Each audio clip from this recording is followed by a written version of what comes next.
Hello दोस्तों, नमस्कार, जोहार, आदाब। मैं तैयब बाबू आप लोगों के साथ। तो हम बात करेंगे आज झारखंड के मंत्री पद के बारे में।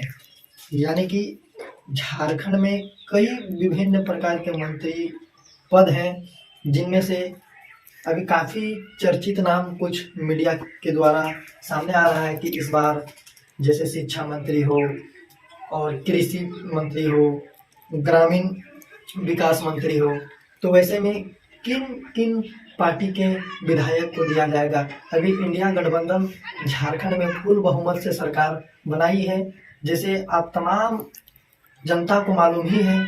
और जैसे इंडिया गठबंधन में आपका झारखंड मुक्ति मोर्चा का भी विधायक हैं पार्टी से, और हमारे कांग्रेस के विधायक भी हैं, आरजेडी के भी विधायक हैं। तो इन तमाम पार्टियों को मिला कर के और मंत्री पद में किन्हीं किन्हीं चिन्हित चेहरे को दिया जाएगा। तो लगता है दोस्तों, जैसे एक जामताड़ा विधानसभा के सीट से जो इरफान अंसारी पिछले कई बार से चुनाव लगातार जीतते आ रहे हैं और काफ़ी मात्रा से उन्होंने विपक्ष को चुनाव हराया है और अपने पक्ष में चुनाव को किया है। साथ ही साथ देखेंगे हम गोमिया विधानसभा से जो जेएमएम के कार्यकर्ता के द्वारा संबोधित जो मनोबल बढ़ाए जेएमएम के कार्यकर्ता जोगेंद्र प्रसाद महतो जी को, वो भी कहीं ना कहीं लोगों का कहना है, पूरे गोमिया विधानसभा के निवासी का कहना है कि इनको एक एजुकेटेड व्यक्ति हैं, इन्हें शिक्षा मंत्री के पद को दिया जाए। तो अब हम बात करेंगे कि कौन कौन बन सकते हैं झारखंड के नया मंत्री। तो जैसे हम बात कर रहे थे गोमिया विधानसभा क्षेत्र के बारे में, जो वहाँ के नौजवानों को, युवाओं को, वहाँ के सारे जनताओं को कि रुझान जो बताया जा रहा था जब विजय जुलूस निकाला गया, उस तमाम जगहों में कई प्रकार के अनेक समझदारी वाले व्यक्तिगत थे, अभिभावक के रूप में थे, कोई टीचर के रूप में थे, बहुत सारे पद के लोग भी आए थे संबोधित करने के लिए, जीत के बधाई देने के लिए। उन लोगों का कहना था एक अनुमानित तौर पर कि एजुकेटेड विधायक हम लोग के गोमिया विधानसभा से आए हैं, वर्तमान में पिछले भी विधायक रह चुके थे, लेकिन अभी जो जोगेंद्र प्रसाद जी हैं, इनकी काम करने की जो भावना है ये बेहतर हो चुकी है इन 10-12 सालों में।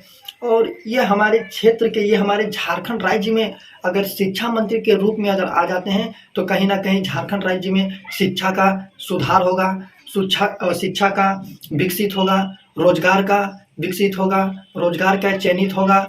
और हम साथ ही साथ बात करेंगे कि जो जेएमएम के कट्टर एवं यानी कि जो शिबू सोरेन के समय में जो आंदोलनकारी हैं मथुरा प्रसाद, वो भी कहीं ना कहीं मंत्री पद के लिए दावेदारी का हिस्सा है। और इन जैसे लोगों को मंत्री पदों दिया जाए ताकि झारखंड का भविष्य बन सके और बचा रहे। जी हाँ दोस्तों, इस बार झारखंड विधानसभा चुनाव 2024 में जैसा परिणाम देखा गया कि कई पार्टियां चुनाव लड़ रही थी, लेकिन ऐसा जो आजसू का खेल जो है समाप्त, एकदम सट्टा उनका जो है नील बटा जीरो के तहत, यानी कि उसका मामला एकदम ख़त्म जैसा लग रहा था।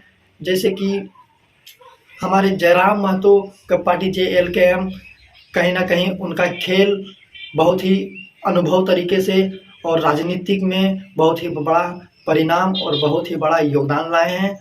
और कहीं ना कहीं जयराम महतो की पार्टी यानी कि JLKM जो इस बार चुनाव हार चुकी है, लेकिन एक सीट जो है जो डुमरी जो विधानसभा के लिए हॉट सीट बना हुआ था, वहां से वो विजय घोषित हो चुके हैं और वो सीट अपने पक्ष में ला चुके हैं। यानी कि डुमरी में वर्तमान के विधायक टाइगर जयराम महतो जो है वो बन चुके हैं। और कहीं ना कहीं ये बहुत खुशी की बात है, बहुत ही अनुभव की बात है कि पहली पार्टी जो 2 साल के अंदर, यानी कि 2 साल पहले उनको कोई नहीं जानता था, और 2 साल में इतना छवि बना लेना कि एक जगह से विधायक बन जाना और विभिन्न जगह से जैसे 60,000, 70,000, 50,000, 30,000 वोट प्राप्त करना, तो ये बहुत ही बड़ी बात है।